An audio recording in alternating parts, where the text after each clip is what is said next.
बीडमधून आहे बजरंग सोनवणेंच्या मुलाची एसआयटी कडून चौकशी होणार आहे, सूत्रांची माहिती आहे। विलास घुले हत्या प्रकरणी सौरव सोनवणे यांची चौकशी होणार असल्याचं सूत्र सांगतायत। सौरव सोनवणे आज दुपारी केज पोलीस ठाण्यामध्ये हजर राहणार असल्याचंही सूत्रांकडून कळतंय।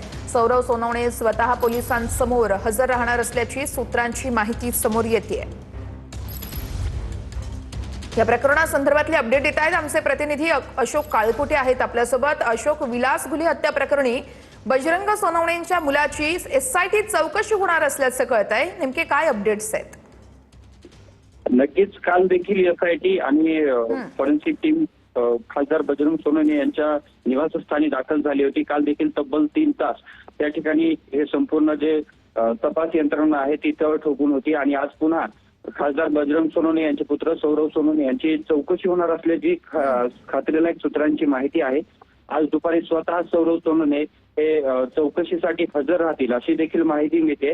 मात्र आजच्या चौकशीमध्ये नेमकं काय समोर येणार आणि यानंतर पोलीस नेमकी काय भूमिका घेतात याकडे सर्वांचं लक्ष लागलेलं आहे। निश्चितच अशोक, या चौकशी संदर्भातले अपडेट्स घेत राहू। तुर्तास धन्यवाद दिलेल्या सविस्तर माहितीसाठी।